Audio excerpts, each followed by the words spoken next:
how you experience physical pain as bliss.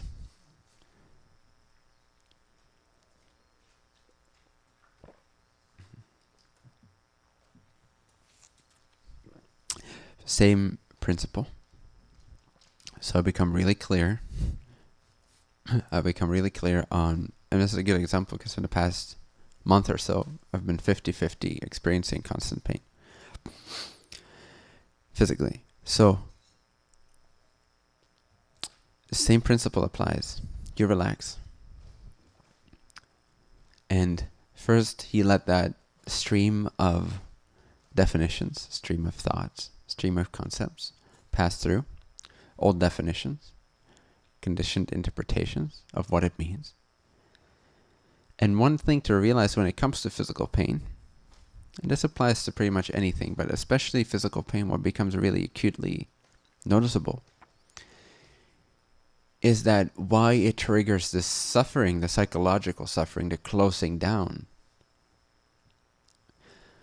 is not so much because of the physical pain, but because of the meaning we've given the physical pain, which means this could imply I'm being hurt. This could imply my vehicle's being damaged. This could imply that I might die. This could imply that this thing might kill me. Even if we rationally can see, well, this is not going to kill me. It's not going to do any permanent damage. It's just hurting right now. Even if we logically see that, there's a very instinctual, survival, animalistic, not bad, just animalistic, side to our conditioning or side to our mind portion that flares up when the physical body is involved. Does that make sense?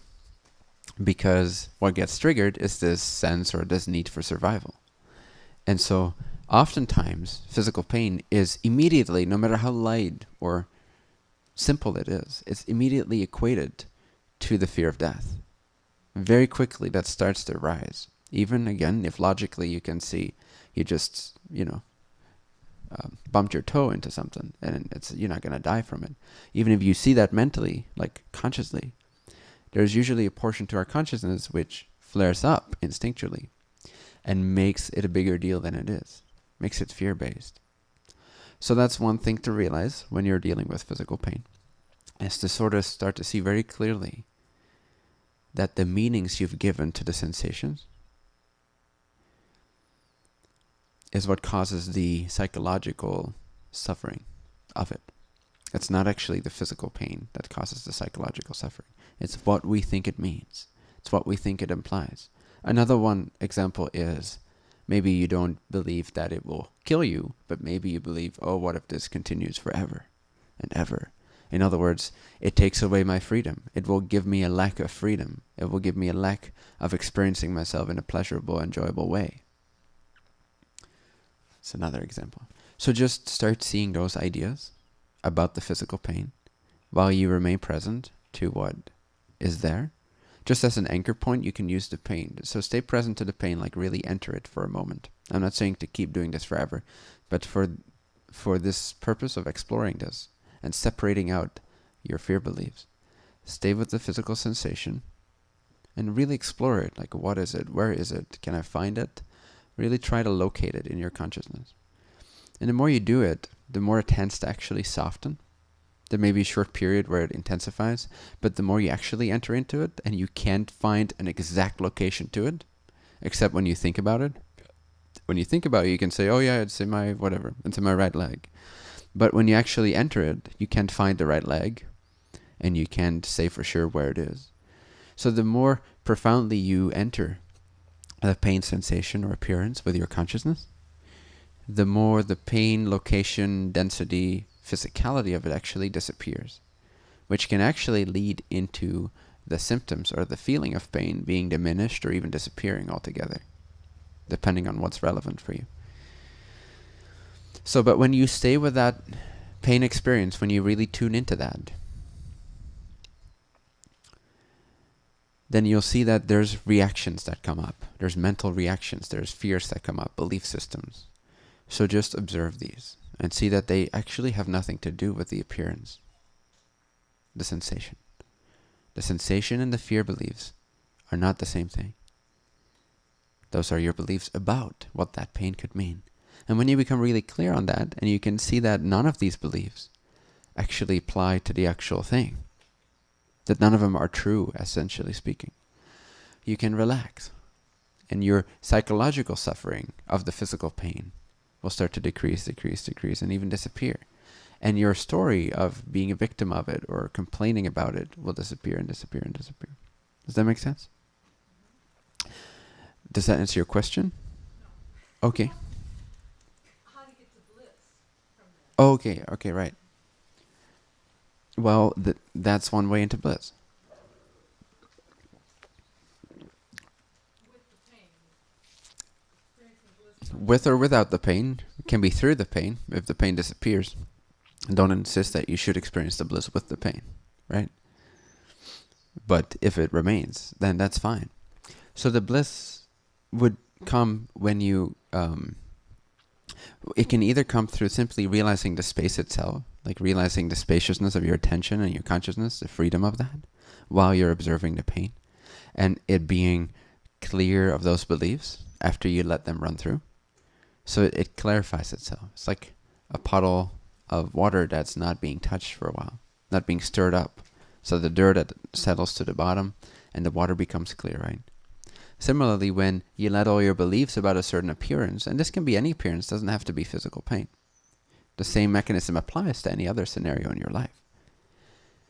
When you let these ideas pass through, express themselves, explode, and then disappear, then what you're left with is the clarity of this moment. Can you sense into that?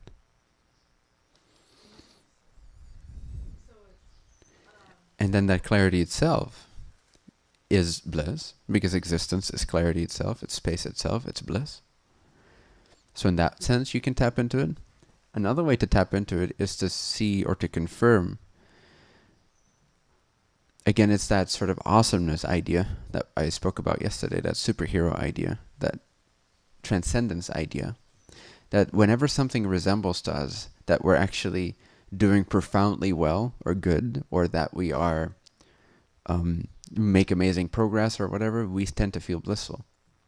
Why? Because these sort of ideas get close to the idea of what bliss actually is, which is formless, transcendent, free, unaffected, etc.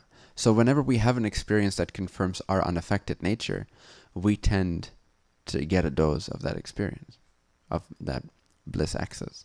So another way to have that when you're observing the pain is by noticing your increased or enhanced ability to actually very clearly observe the pain as well as the non-existence of the pain.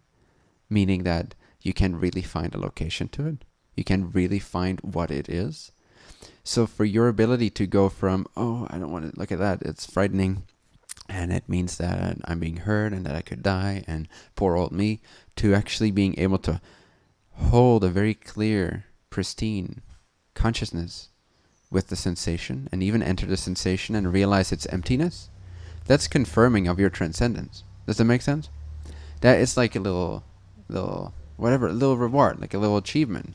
Like, wow, I can actually do this. And again, anything that confirms that we can do or be more than we thought we could do or be, expands us and makes us experience bliss. It's an entrance point into bliss. So in a sense, those two main ways when it comes to physical pain. A, to just actually rest in the space, which is bliss. And B, to actually see and confirm our enhanced ability, our enhanced courage, and our increased capacity to be able to do something we didn't thought we could do before. To hold the space for that, and to actually not experience psychological suffering anymore regarding the pain. That's a great thing. That's a very transcendent quality. That's not very human condition based. Does that make sense? So you gain more confidence in your amazingness. You gain more confidence in your freedom, in your infinite potential. Did you say disidentifying from the pain? Disidentifying from the pain, which, yes, in a sense. What do you mean by disidentifying? It's not who I am. Yes. Great. Okay. Which doesn't necessarily mean you need to push it away, right? It's a different thing. Okay. Good. Observing it, yeah. or not. Doesn't also mean that you have to stay with it, but it simply means that you're not pushing it away. You can choose to move your attention when it feels natural to do so in a different direction or onto a different subject or topic, but you don't need to push it away. And yes, to disidentify from the pain, if you're even identified to begin with, is a very helpful thing. So to disidentify your story of who am I and what is the pain, and that to see that these two are not the same thing, is very helpful. So pain can definitely be an entrance point into bliss. I've experienced it many times.